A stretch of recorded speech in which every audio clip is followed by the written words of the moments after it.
이렇게 모임에 들어와 주셔서 정말 감사합니다.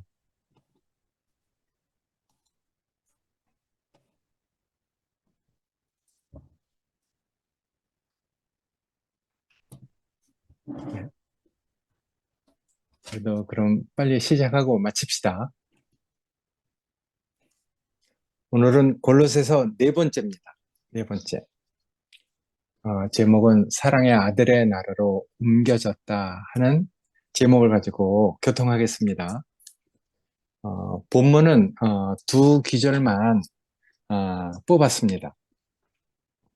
1장 13절, 14절인데 짧으니까 읽겠습니다.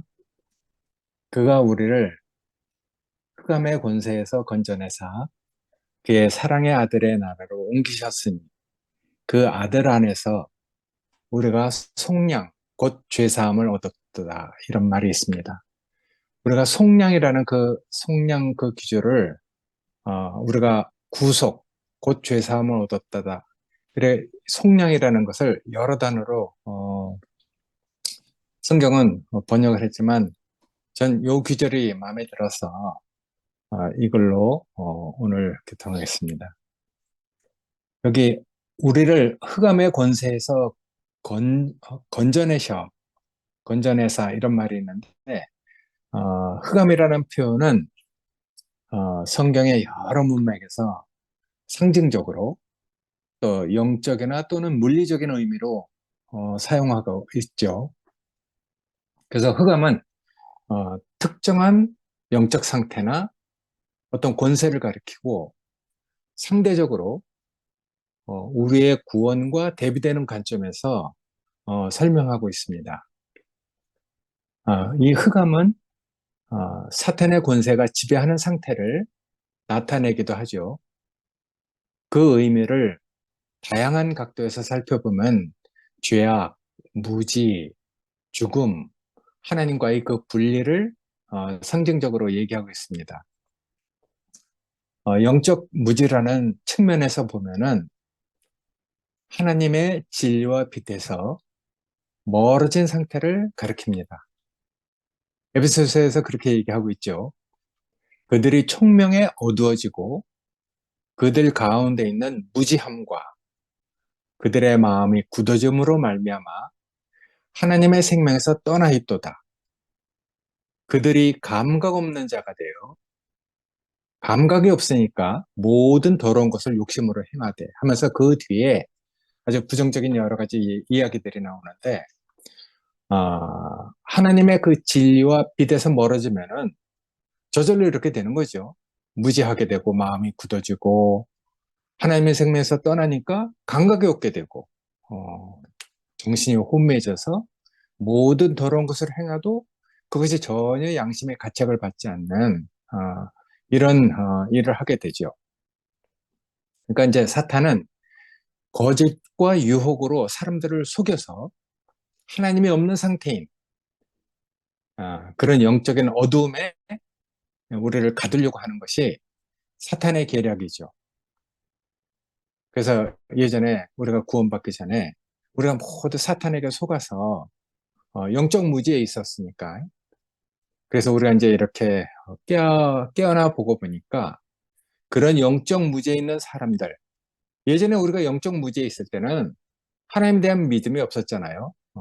그걸 받아들이지 못하고 그랬던 것처럼 이제 우리가 그런 사탄에게 속아서 영적 무지에 있는 사람들과 다투거나 논쟁을 하면은 아무 소용없다는 것을 우리가 경험으로 알게 됩니다. 예전에 우리가 거부하고 반대했던 것처럼 그러니까 우리가 이제 이런 것들을 알면서 아이고 참 그들에게 언젠간 정말 그 때가 오겠지. 예, 그 때를 기다리는 마음을 가지고 우리가 이제 그런 사람들을 대하게 되죠. 그러니까 우리가 이런 경험이 있으니까. 그래서 예수님은 영적 무지 속에 있는 사람들에게 그 몰라서 그렇다. 알면은 그렇게 하겠습니까? 몰라서 그렇다. 그렇다는 걸 알고 그들에게 그 죄를 용서해 달라 하고 죄를 돌리지 말아 달라고 이렇게 기도를 했습니다. 예수님이 그랬던 것처럼 바울도 자기가 싸우는 대상을 알고 있죠. 사람들하고 이렇게 싸우지 않았습니다. 그 뒤에 있는 세력, 싸우는 대상을 알고 그렇게 말하는 것이죠.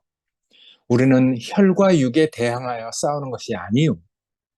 이 세상의 어둠의 주관자들과 하늘에 있는 악한 영들에 대하여 싸우는 것이다. 이렇게 얘기하고 있습니다. 그러니까 우리가 그 사람이 그 잘못을 했으니까 그 사람하고 이제 막 이렇게 다투면은 사실은 이제 가장 좋아하는 자는 사탄이죠. 가장 안타깝게 생각하는 그런 분은 하나님이고. 그러니까 사실은 그 뒤에 있는 세력이 있는데 그 사탄의 세력에 속아서 사람이 그렇게 하는데 그 사람이 몰라서 그러니까 그 사람하고 다투면은 아무 소용이 없다는 것을 우리가 이제 경험을 알고 있게 되잖아요. 그러니까 이렇게 이런 영적 죽음에 있는 상태, 그런 상태는 하나님이 우리에게 주신 생명이 없는, 그러니까 선악과를 가지고 살아가는 그런 생명밖에 없는 것이죠. 그런 상태는, 생명이 없는 상태는 하나님과 단절된 그런 곳에 있잖아요. 음, 그러니까 이제 이런 곳에 있는 사람들하고 우리가 뭐 논쟁하러 가나 이제 뭐 다투면 안 된다는 것을 우리가 많은 경험을 통해서 알게 됐죠. 하나님과 단절돼 있으니까. 그러니까 이런 상대적으로 그런 흑암에 대해서 이 구원이라는 관념으로 아까 이렇게 얘기한다고 했잖아요. 그러니까 생명이 없는 상태, 하나님과 단절된 그런 상태, 그런 상태에서 우리가 이렇게 예, 빛이신 하나님 말씀을 통해서 우리에게 비춰주는, 우리 영혼에 비춰주는, 또 가슴에 뭔가를 와닿게 하는 그런 은혜를 따라서 우리가 이렇게 구원을 얻었으니까 그때 우리의 경험을 보면은 하나님은 빛으로 나타나시잖아요. 사람마다 또 다 다르죠. 말씀이 가슴에 와닿은 사람도 있고 자기 영혼에 비치는 빛으로 느끼는 사람도 있고 사람마다 이건 다 다르니까. 그러니까 우리의 형편을 잘 아시고 하나님은 여러 가지 방법으로 우리를 구원해 주고 있단 말이에요. 그러니까 하나님은 성경에 이렇게 이제 보편적으로 얘기하고 있는 빛으로 묘사되고 계시죠. 하나님은 빛이시라. 그에게는 어둠이 조금도 없으시니라 하고 요한일서에서 그렇게 얘기하잖아요. 그러니까 요한도 하나님을 빛으로 이렇게 느꼈던 것 같아요. 흑암이라는 것은 그분의 임재가 없는 상태죠. 그러니까 하나님이 없으니까 저절로 영적 무지가 되고 어둠에 갇히게 되고 그런 상태가 되는 거죠. 하나님의 임재가 없으니까, 빛이 없으니까. 그래서 이제 그런 것들을 성경에서 그렇게 얘기해요. 그 나라의 본 자손들은 바깥 어두운 데 쫓겨나고 거기서 울며 이를 갈게 되리라. 이렇게 이제 마태복음에서 얘기하고 있는데 이 말이 나온 그 배경은 예수님께서 이스라엘 백성의 그 믿지 않은 그런 상태를 보고 안타까워서 하시는 말씀이잖아요. 결국 이스라엘의 그 백성의 믿음이 없는 그런 상태를 책망하시고 오히려 믿음을 가진 이방인들이 천국 잔치에 초대돼서 정말 하나님이 주신 은혜를 기쁨으로 누리고 있단 말이에요. 그러니까 오히려 하나님의 선민이었던 이스라엘은 믿지 못하게 되니까 바깥 어두운 데로 쫓겨나게 될 것을 말씀하고 있는 것이거든요. 그러니까 흑암의 그 상태, 바깥 어두운 데는 하나님 나라와 축복에서 제외된 이런 상태를 가리키는 것이잖아요. 이거는 이제 심판과 영원한 고통의 장소를 상징하고 있는 것이죠. 거기서 이제 울며 이를 가는 것은 후회와 고통을 나타내는 그런 말인 것 같습니다. 그래서 이런 하나님이 임재하지 않는 흑암이 이렇게 있는 상태를 성경에서는 이렇게 많은 곳에서 예표로 들어서 얘기를 하고 있거든요. 애굽에 임한 흑암, 그걸 우리가 출애굽기에서 이제 보게 되죠. 하나님께서 애굽의 그 재앙으로 흑암을 내렸잖아요. 그래서 여호와께서 이제 모세에게 이르시되 하늘을 향하여 네 손을 내밀어라. 그럼 애굽 땅 위에 흑암이 있으리니 곧 더듬을 만한 흑암이다. 이렇게 얘기했어요. 그러니까 이 흑암은 하나님의 부재로 말미암아 하나님의 그 심판을 상징합니다. 애굽 사람들이 하나님의 빛과 구원에서 철저하게 이렇게 분리된 상태를 경험하도록 하신 상태거든요. 그래야지 이제 이스라엘 백성을 구원해낼 수 있으니까. 그래서 철저하게 하나님의 그 빛이 또 하나님의 임재가 없는 그런 분리된 상태를 경험하도록 하신 것인데 이 흑암이 3일 동안 지속됐다고 해요. 그래서 그 사람들이 아무것도 할 수 없을 정도로 절망적인 상태를 경험하게 되거든요. 그러니까 이런 성경에서 흑암을 얘기하는 것이 많죠. 가룟 유다도 이제 그렇게 얘기하잖아요. 가룟 유다가 이제 배신했을 때 가룟 유다에게도 흑암이 이렇게 임하게 됐단 말이에요. 그래서 가룟 유다가 예수님을 배신하여 나갈 때 성경은 그가 나가니 밤이더라 이렇게 얘기를 하고 있잖아요. 그러니까 이 구절의 밤은 단순히 시간적인 의미가 아니라 그 가룟 유다의 영적인 상태와 그가 하나님의 빛에서 멀어진 상황을 상징하고 있는 것이거든요. 이런 것들은 우리도 작게 경험하죠. 하나님의 그 빛에서 멀어진 상태. 내가 정말 있어야 할 곳에 있지 못하고 삐끗 빗나가서 우리가 정말 하나님과 멀어진 상태를 우리는 여러 번 경험을 했단 말이에요. 그러니까 이 유다는 이제 배신을 했으니까 마음에 하나님을 그 예수를 시험하기로 작정을 했으니까 그러니까 이제 유다에게서 하나님 예수의 임재가 떠난 거죠. 그래서 흑암의 권세 아래로 들어간 상태를 그가 나가니 밤이더라 이렇게 이제 묘사를 한 것이거든요.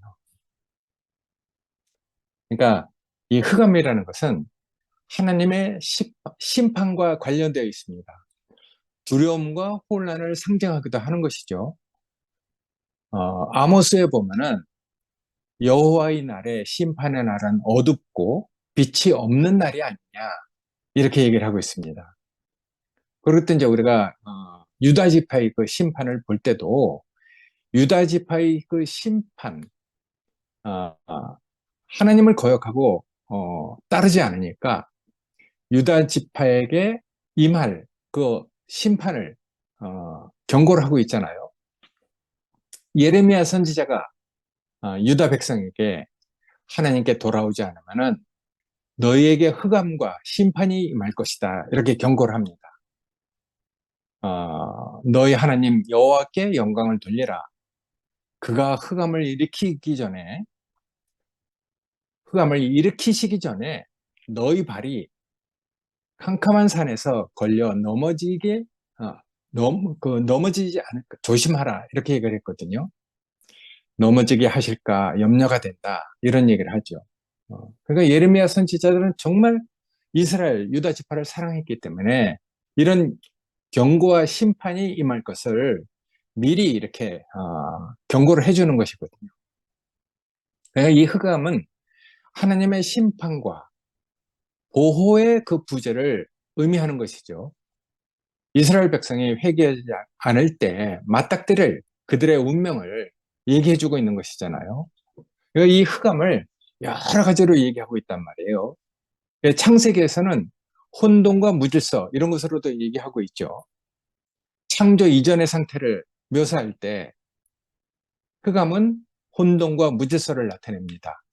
우리가 많이 들어서 알고 있던 땅이 혼돈하고 공허하고 흑암이 기품이 있고, 음, 우리의 영적 상태가 구원받기 전엔 다 그런 상태에 있었잖아요. 너 이방의 갈릴리여, 흑암에 앉은 백성이 큰 빛을 보게 될 것이다. 이렇게 얘기했듯이 우리는 정말 이방 갈릴리에서 흑암 아래에 있었고, 우리의 영혼이 여기 얘기한 것처럼 땅이 혼돈하고 공허하고 흑암이 기품이 있고, 우리의 정체성과 삶의 가치관을 몰라서 정말 방황하던 그때가 많이 있었단 말이에요. 그러니까 이런 것들을 얘기하는 것이죠. 그러니까 사탄의 권세와 흑암의 권세는 같은 의미로 사용합니다. 권세라는 것은 어떤 세력이나 힘을 말하잖아요. 흑암의 권세는 사탄과 그 세력이 사람들을 죄와 사망, 사탄의 지배와 같은 영적인 암흑 상태, 영적인 죽음 속에 얽매이게 하는, 빠뜨려버리는 그런 통치를 얘기하는 것이거든요. 그러니까 사탄을 만만히 볼 자가 아니죠. 한번 그런 올무에 걸리게 되면은 자기 욕심이 있기 때문에 그러죠. 자기 뜻이 있고 자기 원하는 것이 있으면은 그런 올무에 걸리기가 쉽상이란 말이에요. 근데 한번 그런 속에 빠지게 되면은 여간해서는 자기 힘으로 빠져나올 수 없습니다.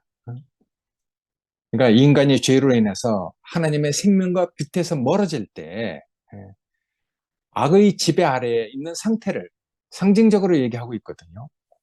사망으로 인해서 절망적 상태에 빠지게 되면은 죽음의 늪에 빠진 것처럼 자기 힘으로는 정말 나오기 힘들어요. 절대로 나올 수 없는 것이죠.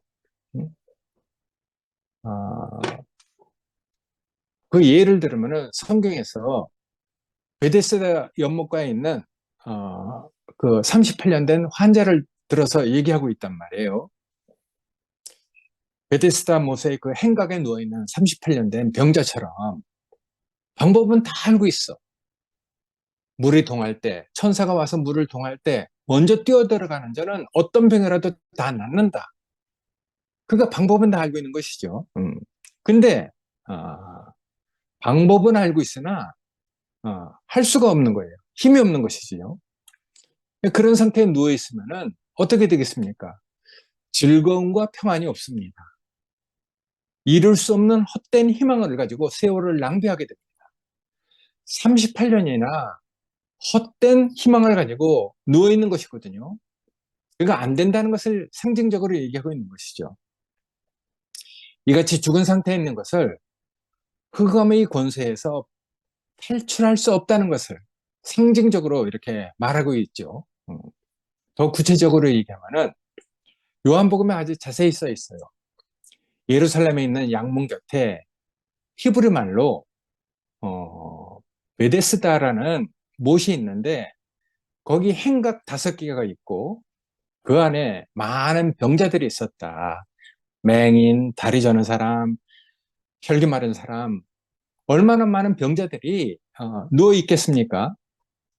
왜냐면은 천사가 가끔 못에 내려와 물을 움직이게 하는데 물이 움직일 때 먼저 들어가는 자는 어떤 병에 걸렸든지 다 나을 수 있다는 그런 전설이 있으니까. 근데 거기에 이제 38해나 된 그 병자가 누워 있었던 것이거든요. 근데 주님이 이 병자를 만난 것은 명절날이에요. 명절이라면 다 즐거운 날이잖아요.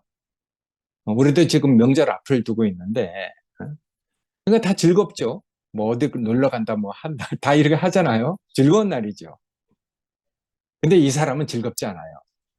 38년 동안 누워 있는데, 헛된 희망을 가지고 살고 있는데, 방법은 알고 있으나 힘이 없잖아요. 그러니까 헛된 힘을 가지고 누워 있는 것이죠. 마음속으로 즐겁겠습니까?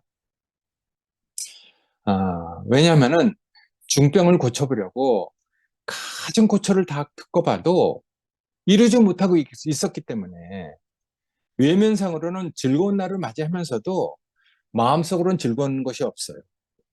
환경은 즐거워할 만하지만은 심경은 그렇지 못합니다. 오히려 사람들이 가장 즐거워할 때 돌연 자기의 심중에 병이 나타나는 그만 마음이 우울해집니다. 이런 상태에서 자기 자신도 벗어나 보려고 애쓰고 있는 것이거든요. 외면적 시계와 상태는 평안해 보이지만은 속심정은 결코 평안치 못해요. 오늘날에도 이런 사람들이 많잖아요. 비교적 좋은 환경 속에서 사는 사람들도 이와 같은 사람들이 많습니다. 생활 환경으로 보면은 즐거워해야 할 사람도 그 속에 죄가 있고 악한 기호가 있어서 그걸 이기지 못하니까 마음에는 평안이 없는 것이죠. 그러니까 이런 상태에 있으면은 어, 그 속에 있는 어, 스스로 양심의 가책을 받고 있기 때문에 이런 상태가 이제 지속되면은 헛된 희망을 가지고 누워있게 되는 것이죠. 세월만 낭비하는 것이죠. 우리도 이제 작게 또 크게 다 이런 경험이 다 있잖아요. 죄를 범한 사람은 그 죄 중에 조그만 즐거움을 가지지 모르지만은 그 죄로 인한 고통은 그 죄와 같이 따라다니면서 마음을 괴롭힙니다. 우리의 경험에 다 있잖아요. 그러니까 얼마나 많은 사람들이 숨어서 자기의 부덕덕하고 불명예스러운 일을 하면서 그것이 폭로될까봐 마음을 졸이고 고통을 받고 있는 사람들이 정말 많아요. 나도 그랬었거든요. 그게 나한테는 그걸 가릴 수 있는 방법이 위선과 가식이었어요. 그러니까 그 율법 속에 갇혀 있는 것이죠.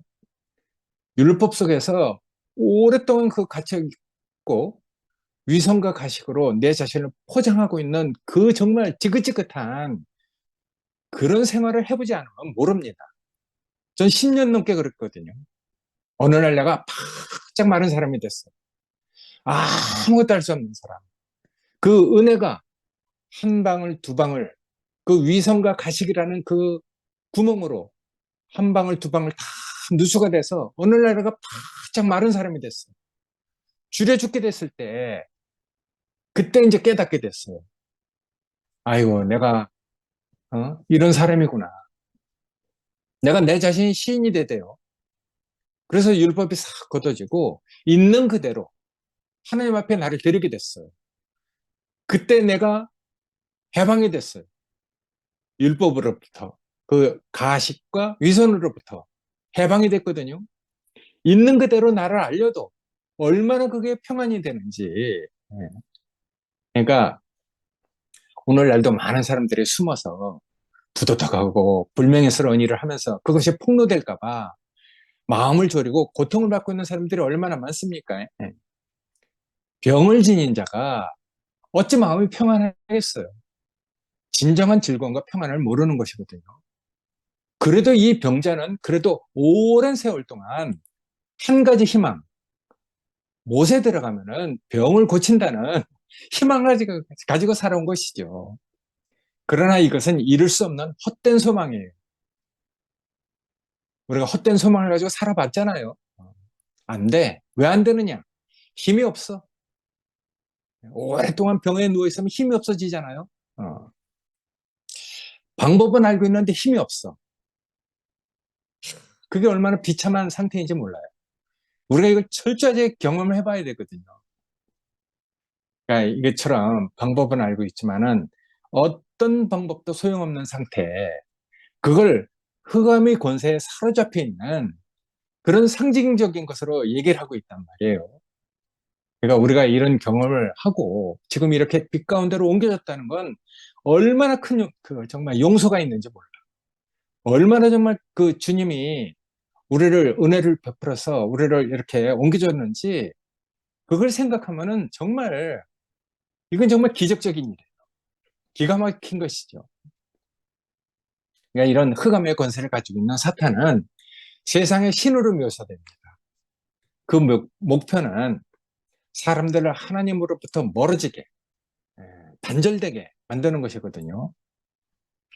그러니까 이제 그런 상태를 예수한테까지 와서도 그렇게 하려고 했단 말이에요. 마귀가 예수를 이끌고 올라가서 순식간에 천하만국의 영광을 보이면서 다음과 같이 말하잖아요. 이 모든 권위와 영광을 내가 너에게 준다. 이것은 내게 넘겨준 것이므로 내가 원하는 자에게 주노라. 아, 그러므로 네가 만일 나한테 절을 하면 다 내 것이 되리라. 이렇게 얘기했어요. 그 천하만국의 영광이 그게 뭐 시시한 것이겠습니까? 아, 장난이 아니죠. 그런 곳에 안 낚이고 안 넘어갈 사람이 정말 없죠. 그렇게 이제 이 세상 신으로 묘사되고 하나님으로부터 멀어지게 그렇게 이제 우리를 유혹하는 것이거든요. 성경에 또 그런 얘기도 있어요. 이 세상의 그 신이 믿지 않은 자들의 마음을 혼미하게 해서 그리스도 영광의 복음에서 그 광채가 비치지 못하게 한다. 이런 말도 있거든요. 그러니까 이 세상의 신으로 묘사가 되고 있는 것이죠.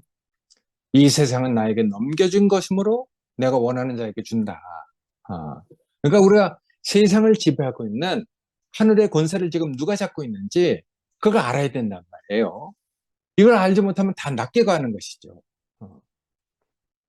죽음의 늪에 빠져서 자기 힘으로 절대로 나올 수 없는 흑암의 권세에 갇히게 되거든요.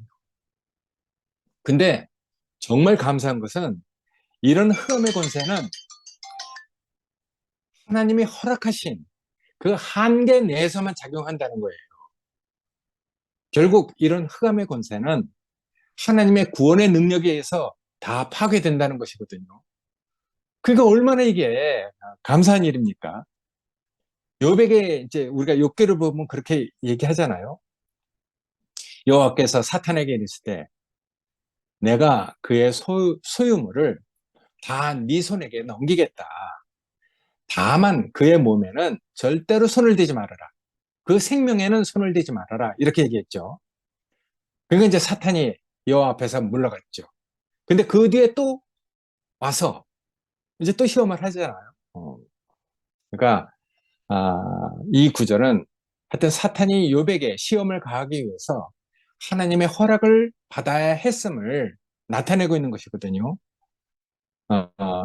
이런 귀절은 사탄의 권세가 하나님의 주권 아래에 있다는 것을 그리고 그 제한적이라는 것을 얘기하고 있어요. 요한계시록에도 그런 사탄의 흑암의 권세가 얼마나 그게 이제 제한적이고 결국에는 멸망할 것이라는 것을 얘기하고 있어요. 계시록에 보면 그렇게 써 있잖아요. 또 내가 보매 한 천사가 무저갱의 열쇠와 큰 열쇠를 그 손에 가지고 하늘로부터 내려와서 용을 잡으니 곧 옛 뱀이요 마귀요 사탄이라 잡아서 1000년 동안 결박했다고 이렇게 얘기를 하니까 그러니까 최종적으로는 사탄이 함으로 용이 돼서 뱀이 용이 돼서 인간을 그렇게 해도 유혹해서 어둠에 빠뜨리고 그렇게 해도 최종적으로는 하나님의 능력에 의해서 사탄의 활동이 정지되고 제한된다는 것을 그리고 또 흑암의 권세가 무너질 것을 예언하고 있는 것이죠. 그러니까 그런 예들이 성경에서 이제 쭉 얘기하고 있는 것이죠. 요한복음에도 그렇게 써 있어요. 이것을 너희에게 이르는 것은 너희로 내 안에서 평안을 누리게 하려 합니다. 너희가 세상에서 환난을 당하지만은 담대하라. 내가 세상을 이기었노라. 이렇게 얘기하잖아요. 그러니까 예수님께서 흑암의 권세와 세상의 악을 이겼다는 것을 선언해주고 있는 것이죠. 그러니까 이런 귀절들은 하나님의 그 주권 아래 흑암의 권세가 제한이 되고 하나님의 그 구원의 능력에 의해서 최종적으로 파괴된다는 것을 이야기해주고 있습니다. 그러니까 우리가 이런 것 들어볼 때 얼마나 안심이 되고 하나님의 우리를 구원해 주시는 그 구원의 능력이 얼마나 놀라운 것인지 얘기를 해주고 있는 것이죠. 그러니까 하나님께서는 이런 흑암의 권세에서 우리를 건져내 주시는 것이거든요. 그리스도의 그 사역을 통해서 우리를 흑암, 죄와 죽음의 권세에서 기어코 구원해 주시는 것이죠. 그러니까 하나님이 정하시고 택하시고 부르시고 의롭다 하시고 그러니까 그런 하나님의 그 정말 정하신 그 택하심 안에 우리가 이렇게 불려졌다는 것. 그러니까 우리가 다 우리는 뭐 우리 자신을 잘 모르지만은 우리가 모든 걸 다 찾고 있었기 때문에 하나님은 우리를 불쌍히 여기셔서 이렇게 정하시고 택하셔서 이런 아들의 나라로 우리를 불러주셨단 말이에요. 난 뭐 그렇게 갈급하거나 목마르다고 생각하지 않았는데 하나님은 우리를 그렇게 긍휼히 여기신 것이죠. 불쌍히 본 것이죠. 그게 우리가 얼마나 감사가 됩니까? 그래서 그리스도 안에서 생명과 자유를 얻도록 우리에게 은혜를 베푸신 것이잖아요. 새로운 나라로 옮겨주셨습니다. 흑암에서 건져내 주신 것은 단순한 해방이 아니라 하나님 나라, 그 아들의 나라로 우리를 옮겨주신 것이죠. 그리스도 안에 속하게 하려고. 그러니까 이런 것들을 알게 하고 이런 것도 우리가 정말 깊이 깨닫고 그런 것들을 인식하게 되면은 우리의 영적인 상태가 놀라운 변화를 가져오잖아요. 그러니까 우리가 그리스도의 몸된 지체가 되지 않으면은 이런 인식은 이런 변화는 가져올 수 없는 것이죠. 야, 그러니까 우리에게 빛이 와서 그리스도의 몸된 지체가 돼서 우리의 생각이 정말 우리의 지각이 그분의 그 말씀을 통해서 그분의 뜻으로 다 이렇게 그 인식이 변화됐다는 건 놀라운 정말 감사가 되는 것이죠.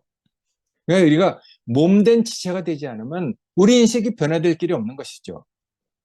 그러니까 구원 얻은 체험과 빛을 따르는 체험은 우리를 흑암에서 벗어나서 생명을 얻어서 살아가게 하려고 하는 이런 것이라는 것을 우리가 다 이렇게 알게 됐단 말이에요.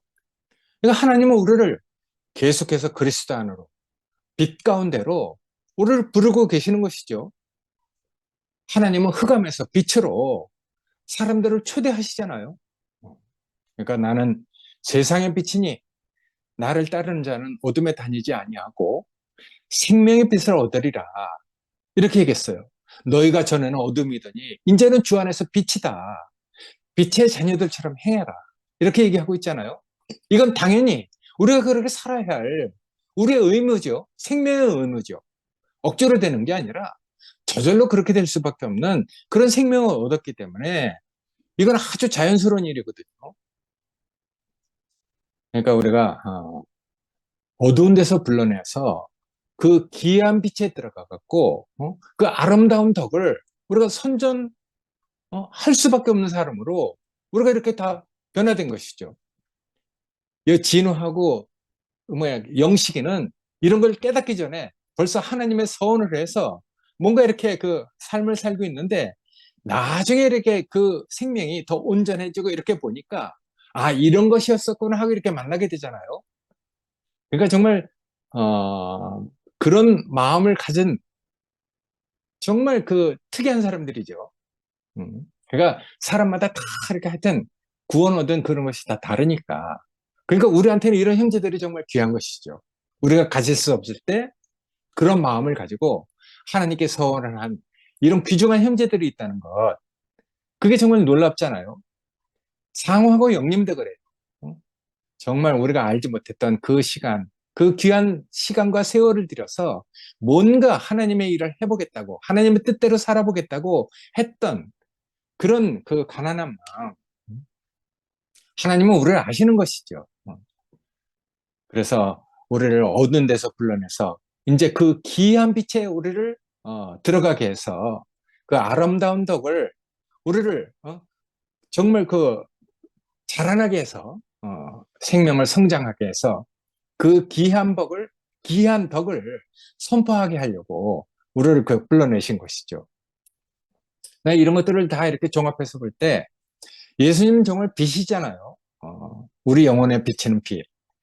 내가 맨 처음에 28때 이열래 목사님 만나서 그것도 나중에 깨달은 것이지만은 목사님 말씀을 들을 때 그 말씀이 내 영혼에 비치는 빛이었었구나. 나중에 알게 됐어요. 그러니까 예수님은 빛의 근원이거든요. 세상에 빛으로 오셔서 흑암 가운데 있는 이들에게 구원을 베푸시는 것이죠. 하나님의 영광의 강체요 본체의 형상이시다. 그가 능력의 말씀으로 만물을 붙드시고 죄를 정결케 하는 일을 하시고 높은 곳에 계신 위엄의 우편에 앉으셨느니라. 히브리서엔 그렇게 얘기하고 있잖아요.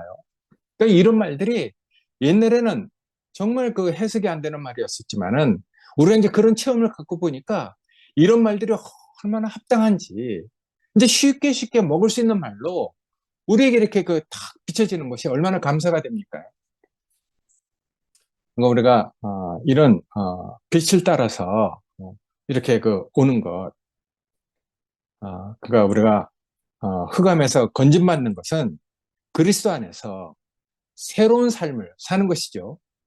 아담의 삶을 이제 살아라 해도 살 수 없는 영역에 옮겨졌잖아요. 이헐래 목사 말씀으로는 판에 옮겨진 것이죠. 그러니까 새로운 삶과 자유를 얻는 그런 데로 우리가 옮겨졌으니까 진리가 너희를 자유케 하리라.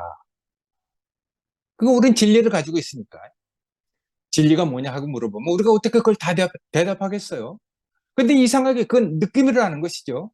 직관으로 아는 거예요.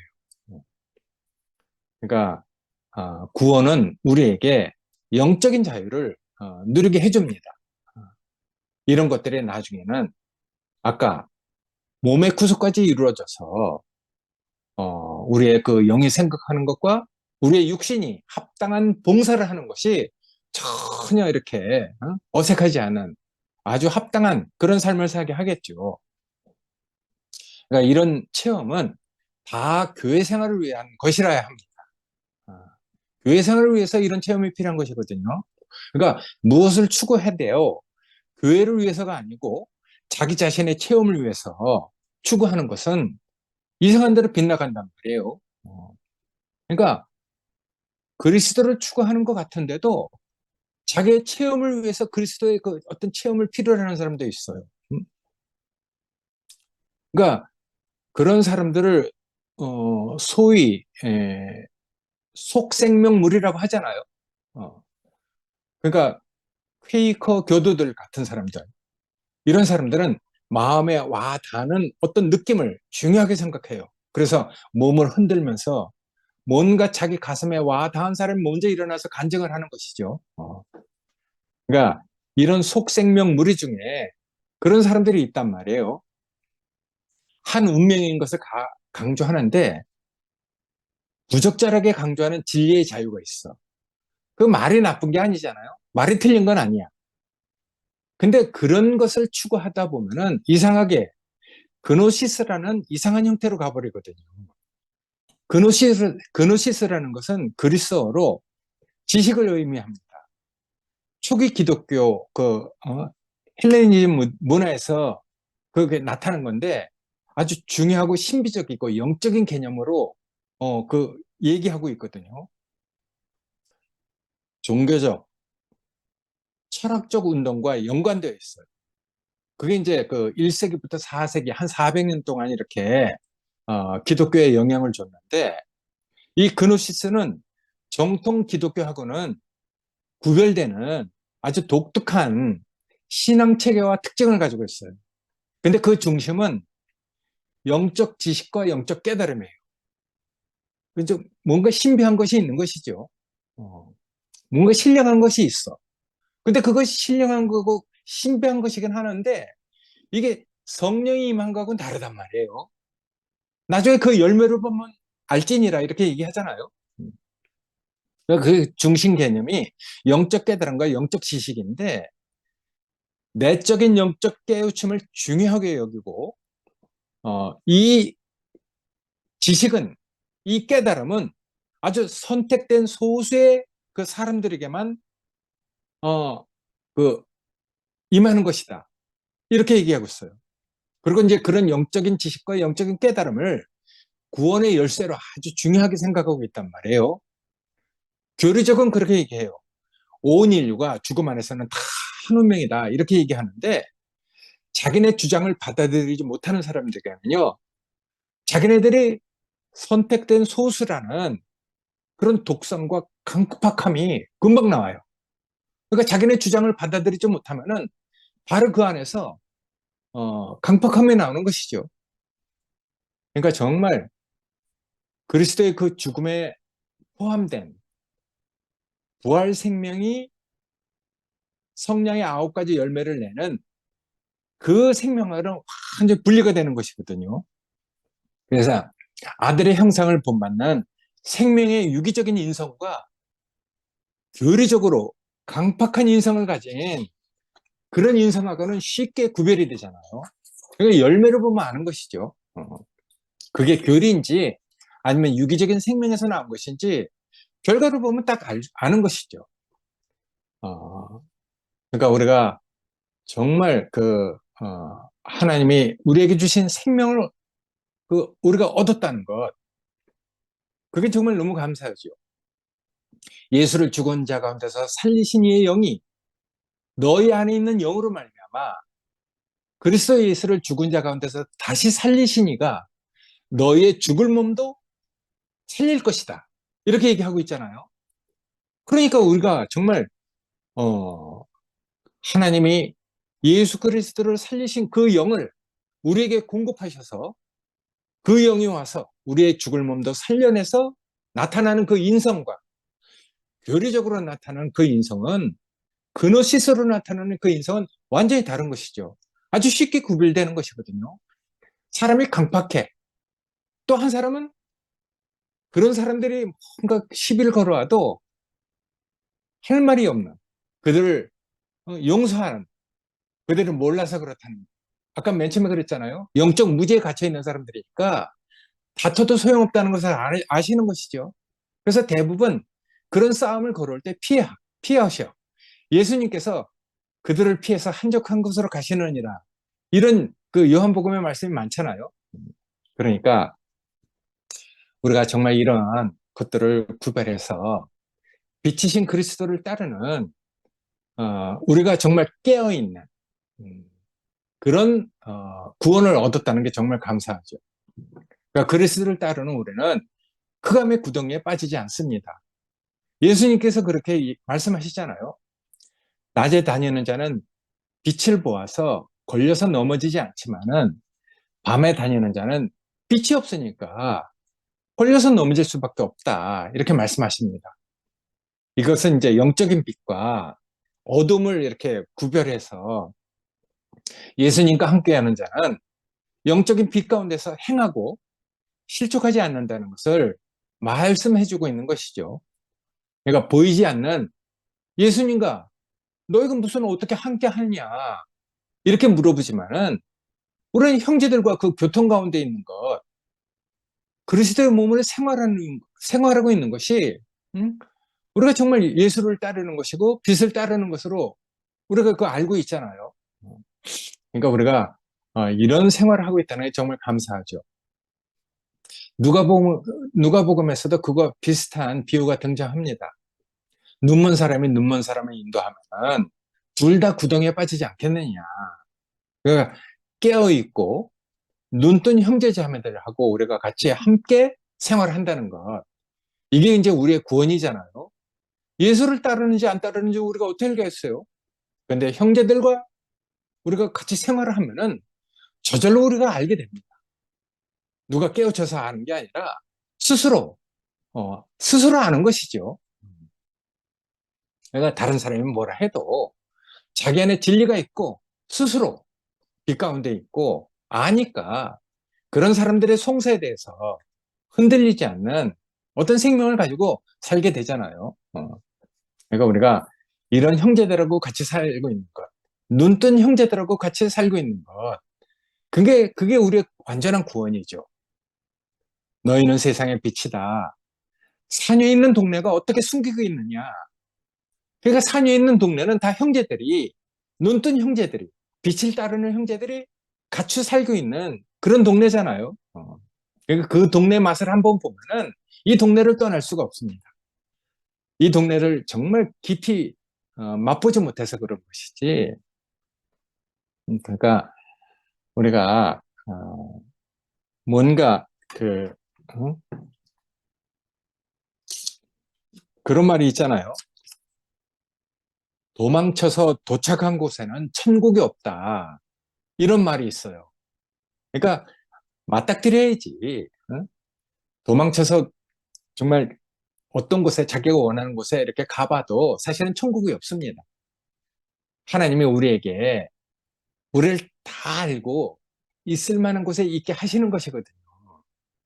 그러니까 우리가 이런 곳에서 정말 눈뜬 형제들하고 예수를 따르는 형제들하고 같이 산다는 것, 그게 얼마나 큰 축복이라는 것을 우리가 이제 알게 된단 말이에요. 그래서 오늘 골로새서에서 말하는 흑암의 권세는 단순한 어둠을 얘기하는 게 아닙니다.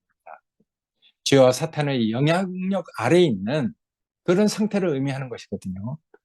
이런 흑암에서 건진받는 것은 단순히 정말 그 사람의 어떤 생각으로 되는 게 아니죠. 이런 흑암에서 건진받는 것은 모두가 다 하나님의 은혜로 시작되고 믿음 안에서 빛의 자녀로 살아가는 삶을 요구하기도 하는 것이죠. 그러니까 이런 흑암에서 빛으로 옮겨지고 사랑의 아들의 나라로 옮겼다는 건 이건 성경 전반에 걸쳐서 반복적으로 이렇게 그 얘기가 되어지는 중요한 메시지잖아요. 그러니까 모든 성경은 다 이런 것들을 이렇게 전하고 있는 것이니까. 그러니까 우리가 정말 흑암의 권세에서 결국 하나님의 그 구원의 능력에 의해서 우리가 이렇게 구원받아서 우리가 이제 믿는 이들이 됐으니까 성도가 된 우리는 그리스도 안에서 생명과 빛 가운데 거하게 됩니다. 이런 아들 안에서 우리가